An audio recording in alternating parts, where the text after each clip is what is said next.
Hello student, this है Anant Shekhar Vashisht and I welcome you all on GATE Adda 247। तो आज हम बात करने वाले हैं जो लोग भी गेट 2024 के एस्पिरेंट्स हैं उन लोग को एक अपॉर्चुनिटी है जिस अपॉर्चुनिटी को बिल्कुल भी नहीं छोड़ना चाहिए। और ऐसा तब हो पाएगा जब कॉन्फिडेंस उनके अंदर होगा कि हाँ वो ऐसा कर सकते हैं। तो आज हम इस अपॉर्चुनिटी के बारे में बात करने वाले हैं जहां पैसा भी है, स्टेबिलिटी है और वर्क लाइफ बैलेंस भी है। सबसे पहले हम बात करेंगे ये कौन से गेट 2024 के एस्पिरेंट्स हैं जिनके लिए है, और दूसरे हम बात करेंगे कि ये अपॉर्चुनिटी कहां पर है और क्यों गेट 2024 के एस्पिरेंट्स को ये नहीं छोड़ना चाहिए। स्पेशली मैं जब बोल रहा हूं कि जो लोग गेट के लिए प्रिपेयर कर रहे हैं तो कहीं अपने रास्ते में आने वाले इन अपॉर्चुनिटीज को भी ध्यान में रखें। गेट तक तो जाना ही है आपको, लेकिन उससे पहले आपके रास्ते में एक बहुत अच्छी, बहुत बेहतरीन अपॉर्चुनिटी खड़ी हुई है, उसके बारे में बात करने वाले हैं। ठीक है, तो हम बात करेंगे यहां पर कि इस अपॉर्चुनिटी में पैसा, स्टेबिलिटी, वर्क लाइफ बैलेंस क्यों है। तो क्यों है, क्योंकि मैं बात कर रहा हूं यहां पे चंडीगढ़ स्टेट इलेक्ट्रिसिटी बोर्ड, आप बोल दो इसको CSEB ऐसा करके बोल दो, या आप इसको Chandigarh state power distribution and transmission limited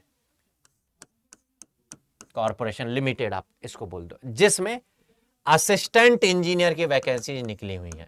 हालांकि यहां पर जेई की वैकेंसीज भी हैं और जेई की काफी सारी वैकेंसीज हैं, लेकिन इन जेई की वैकेंसीज में अप्लाई करने के लिए आपको छत्तीसगढ़ का डोमिसाइल होना जरूरी है। लेकिन यहां एई की वैकेंसी पैन इंडिया वैकेंसी है, बार बार ये क्वेश्चन रेज हो रहा है इसलिए ध्यान रखें, ये पैन इंडिया वैकेंसी है। आपको छत्तीसगढ़ का निवासी होना जरूरी नहीं है, आप कहीं के भी निवासी हैं, आप फॉर्म फिल कर सकते हैं, एग्जाम अपियर हो सकते हैं और ज्वाइनिंग भी ले सकते हैं।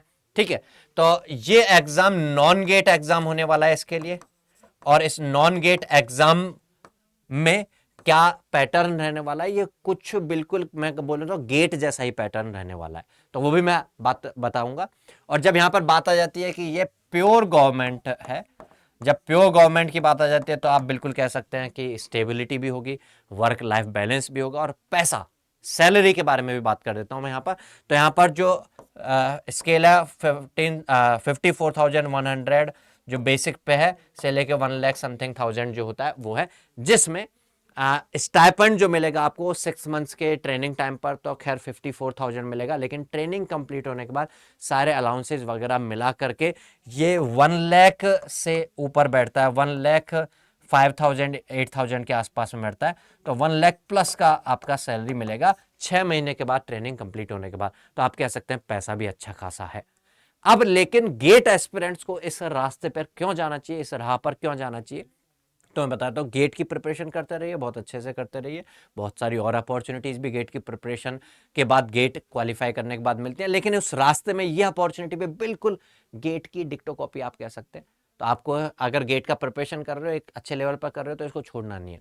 नंबर ऑफ वैकेंसीज की बात करें तो यहाँ पर वैकेंसी जो है असिस्टेंट इंजीनियर की वैकेंसी 50+ वैकेंसीज हैं, लेकिन ये जो लोग अपियर हो सकते हैं जिनके लिए वो है electrical engineering, electrical and electronics engineering, electrical and instrumentation.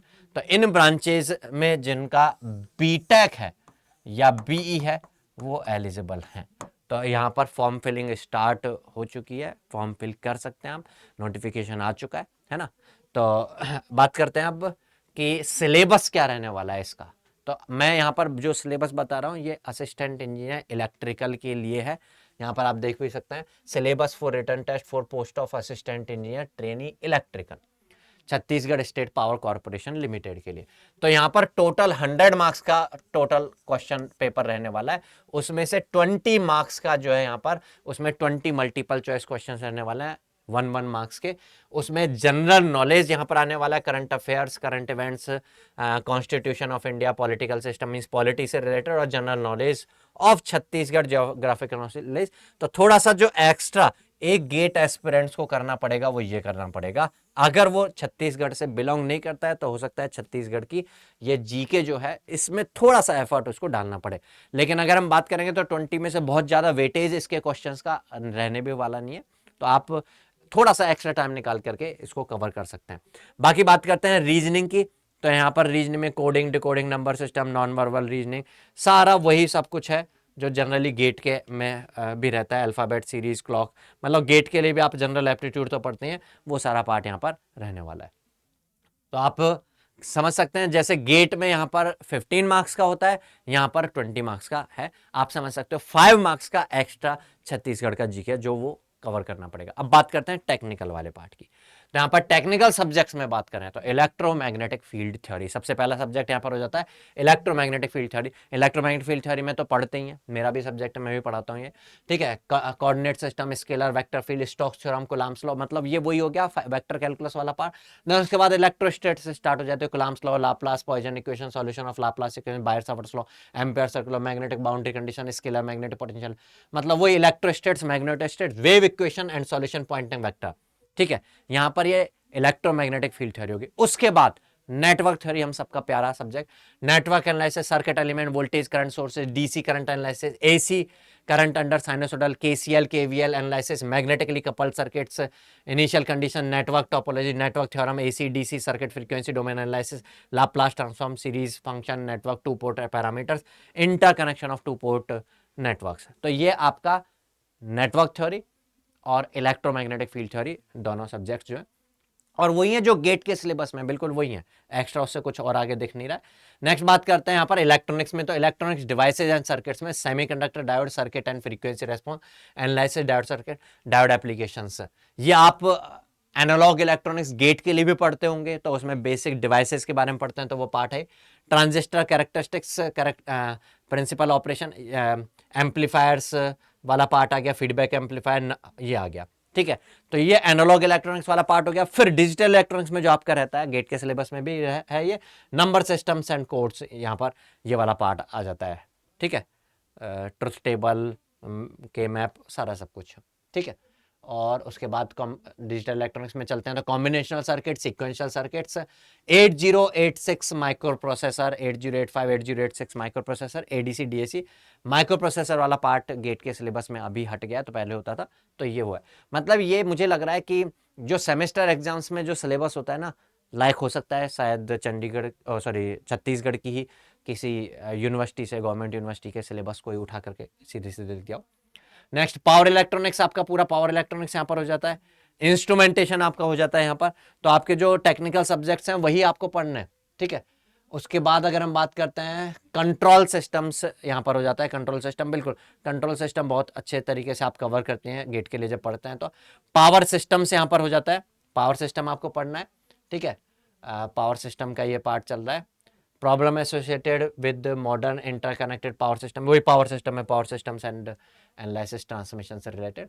Next उसके बाद इलेक्ट्रिकल मशीन यहाँ पर हो जाता है। इलेक्ट्रिकल मशीन पूरा की पूरा यहाँ पर है। मोटर्स इलेक्ट्रिकल मशीन से related, domestic and industrial wiring, है ना, ये वाला पार्ट यहाँ पर हो जाता है। तो कुछ थोड़े बहुत टॉपिक ऐसे भी होंगे जो गेट के अलावा एक्स्ट्रा होंगे, लेकिन पेपर का जो लेवल होता है, क्योंकि यहाँ पर 100 क्वेश्चंस रहने वाले हैं और ड्यूरेशन ज़्यादा नहीं होगा, ठीक है। हालांकि अभी एग्जाम का पूरा डिटेल तो नहीं बताया गया कि कितने ड्यूरेशन रहेगा, लेकिन हाँ, पुराने जो पेपर्स रहते हैं उन पेपर्स से रिलेटेड अगर आप एनालिसिस देखेंगे तो क्वेश्चंस जो हैं वो क्वेश्चंस बहुत ज़्यादा टफ नहीं आने वाले हैं, क्वेश्चंस बहुत ईजी आने वाले हैं। तो जो लोग भी गेट के एस्पिरेंट्स हैं, इसको फॉर्म को फिल करो, अपनी गेट की प्रिपरेशन तो करते ही रहो, इस बीच में उस प्रिपरेशन का फ़ायदा भी उठाना सीखो। जो आपकी प्रिपरेशन चलो उस प्रिपरेशन से, या आप ऑलरेडी गेट का प्रिपरेशन करते आ रहे थे, लाइक हो सकता है गेट 2023 में आप अपीयर रहे होंगे, तो आपने प्रिपरेशन पूरी कंप्लीट कर ही रखी होगी, तो जल्दी से इस एग्ज़ाम के फॉर्म भी फिल करना है और इसको जो है क्रैक करना है, ठीक है। इसके अलावा बहुत ज़्यादा इसमें नॉन टेक्निकल भी नहीं है, ज़्यादातर सारा टेक्निकल वाला पार्ट ही है जो कि गेट के लिए भी आप करते हैं। और जैसा मैंने बताया कि 1 लाख से ज़्यादा इसका सैलरी भी जो है आपको मिलेगा, और प्योर गवर्नमेंट है, तो वर्क लाइफ बैलेंस भी रहेगा, आराम भी रहेगा, इज्जत भी रहेगी, और फैमिली और वर्क और इकोनॉमी, फाइनेंशियल सारा जो है सपोर्ट आपको यहाँ पर पूरा की पूरा मिलता है। जाकि बाकी जो सारे अलाउंसेज होते हैं गवर्नमेंट सेक्टर में वो भी सारे मिलते हैं। तो अच्छी खासी अपॉर्चुनिटी है, तो ये फॉर्म बिल्कुल फिल कर सकते हैं, specially electrical instrumentation and electrical and electronics वालों के लिए। भाई इससे अच्छा अपॉर्चुनिटी नहीं मिलेगा, पैन इंडिया लेवल का अपॉर्चुनिटी है, जल्दी से फॉर्म फिल कर देना है। बाकी बात करते हैं अगर सिविल, मैकेनिकल, और इलेक्ट्रॉनिक्स और इलेक्ट्रिकल की वैकेंसीज जेई वाली वैकेंसीज हैं जिनमें छत्तीसगढ़ के डोमिसाइल अलाउड है, उसके बारे में भी मैं सेशन में लेकर के बताऊंगा कि उसका सिलेबस क्या है, वो सारा सिलेबस क्या है और कैसे प्रिपरेशन कर सकते हैं। अगर आपको इस एग्जाम की प्रिपरेशन से रिलेटेड और कोई भी डाउट रहता हो, आपको स्ट्रेटजी का जरूरत हो या फिर और भी किसी तरह की जरूरत हो, तो आप जरूर कमेंट सेक्शन में कमेंट कर सकते हैं। कोई भी डाउट अगर इससे रिलेटेड रहता हो तो आप कमेंट सेक्शन में कमेंट कर सकते हैं। और हाँ, जो लोग भी आपके फ्रेंड सर्कल में जो एलिजिबिलिटी क्राइटेरिया को फॉलो करते हैं, उनको ये सेशन को जरूर से शेयर कर देना है। और हाँ, सेशन को लाइक करना है, चैनल को सब्सक्राइब नहीं किया तो चैनल को सब्सक्राइब जरूर करके रखना है, सो दैट आगे आने वाला कोई भी इस तरह का नोटिफिकेशन जो है वो आप मिस ना करें। चलिए मिलते हैं नेक्स्ट सेशन में, तब तक के लिए goodbye, take care, all the best.